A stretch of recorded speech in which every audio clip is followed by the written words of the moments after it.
Hi hello ನಮಸ್ತೆ, ಹಿತಾಸ್ healthy ವರ್ಲ್ಡ್ಗೆ ಸ್ವಾಗತ.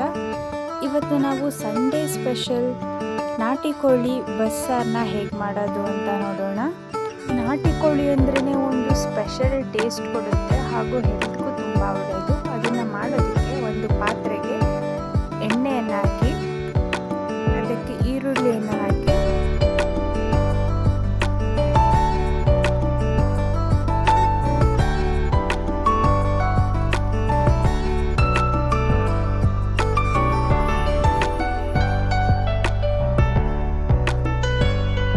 ಚೆನ್ನಾಗಿ ಫ್ರೈ ಮಾಡ್ಕೊಳ್ಳಿ.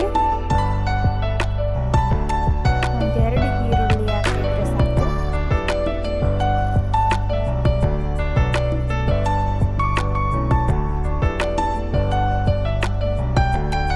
ಅದು ಸ್ವಲ್ಪ ಫ್ರೈ ಆದ ನಂತರ ಅದಕ್ಕೆ ಸ್ವಲ್ಪ ಅರಿಶಿನ ಪುಡಿ ಹಾಕಿ ಇನ್ನೊಂದು ಸ್ವಲ್ಪ ಫ್ರೈ ಮಾಡಿ.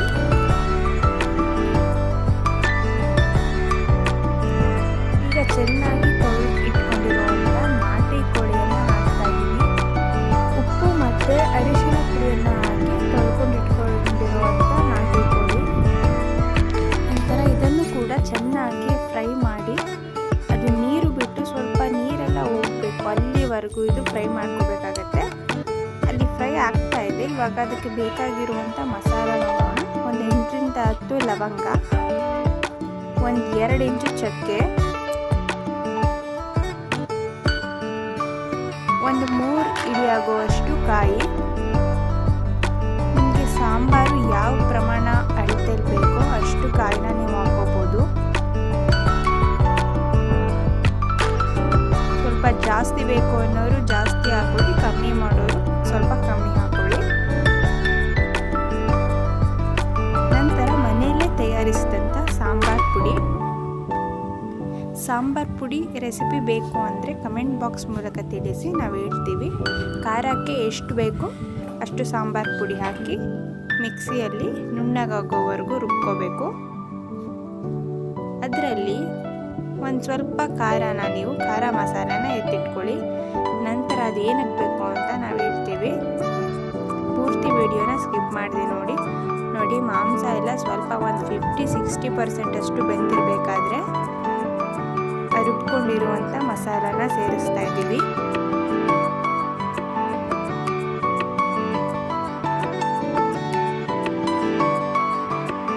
ಸ್ವಲ್ಪ ನೀರು ಹಾಕಿ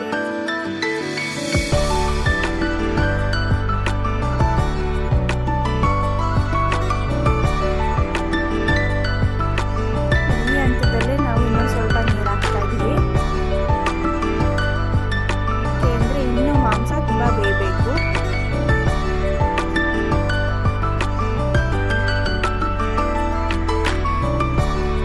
ಸಾಂಬಾರು ಯಾವ ಅಳತೆಯಲ್ಲಿ ಬೇಕೋ ಅಷ್ಟು ನೀರನ್ನು ಹಾಕಿ ಬೇಯಿಸ್ಕೋಬೇಕಾಗತ್ತೆ.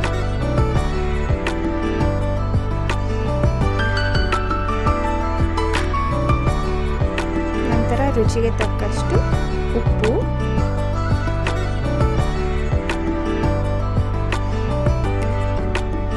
ಅದು ಬೇಯೋವಾಗಲೇ ಒಂದು ಸ್ವಲ್ಪ ಕೊತ್ತಂಬರಿ ಸೊಪ್ಪು ಹಾಕಬೇಕು. ಕೊತ್ತಂಬರಿ ಸೊಪ್ಪು ಎಷ್ಟು ಹಾಕಿದ್ರೂ ಅಷ್ಟು ಚೆನ್ನಾಗಿರುತ್ತೆ, ಒಂದು ಒಳ್ಳೆ ಟೇಸ್ಟ್ ಕೊಡುತ್ತೆ. ನೋಡಿ, ಇದು ಆಲ್ಮೋಸ್ಟ್ ಆಗಿದೆ.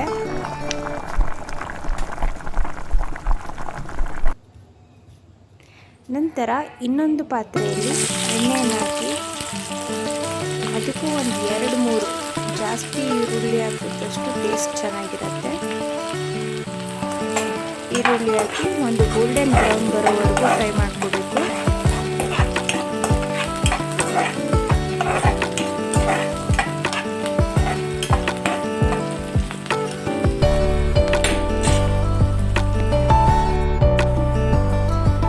ನಂತರ ಆವಾಗಲೇ ಹೇಳದ್ನಲ್ಲ, ಅದು ಎತ್ತಿಟ್ಕೊಂಡಿದ್ವಿ ಅಲ್ವಾ ಮಸಾಲ, ಅದನ್ನು ಇವಾಗ ಹಾಕ್ತಾ ಇದ್ದೀವಿ ನೋಡಿ. ಚೆನ್ನಾಗಿ ಫ್ರೈ ಮಾಡಿ.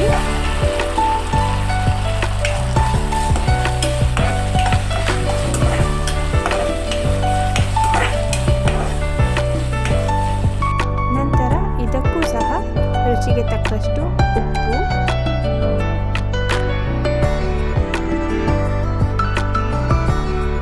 ಎಲ್ಲವನ್ನು ಚೆನ್ನಾಗಿ ಮಿಕ್ಸ್ ಮಾಡಿ.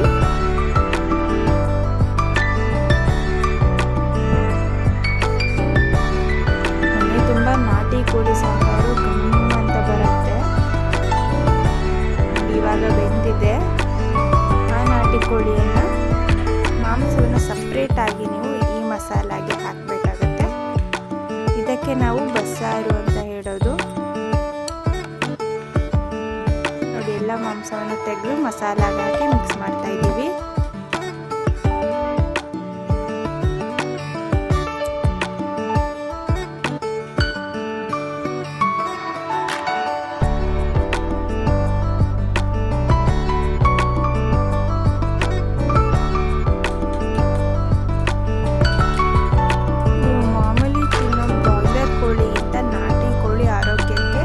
ತುಂಬ ಒಳ್ಳೆಯದು.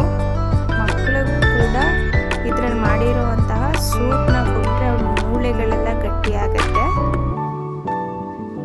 ನೋಡಿ. ಇದಕ್ಕೂ ಸಹ ಕೊತ್ತಂಬರಿ ಸೊಪ್ಪನ್ನು ಹಾಕ್ತಾ ಇದ್ದೀವಿ. ನೋಡಿದ್ರಲ್ಲ ವೀಕ್ಷಕರೇ, ನಾಟಿ ಕೋಳಿ ಸಾಂಬಾರ್, ಬಸ್ ಸಾಂಬಾರನ್ನ ಹೇಗೆ ಮಾಡಿದ್ವಿ ಅಂತ. ಎಲ್ಲರೂ ಒಮ್ಮೆ ಟ್ರೈ ಮಾಡಿ ಹೇಗಿತ್ತು ಅಂತ ಕಮೆಂಟ್ ಬಾಕ್ಸ್ ಮೂಲಕ ತಿಳಿಸಿ. ನಮ್ಮ ವಿಡಿಯೋಗೆ ಲೈಕ್ ಮಾಡಿ, ಶೇರ್ ಮಾಡಿ, ಕಮೆಂಟ್ ಮಾಡಿ ಹಾಗೂ ನಮ್ಮ ಚಾನೆಲ್ನ ಸಬ್ಸ್ಕ್ರೈಬ್ ಮಾಡಿ.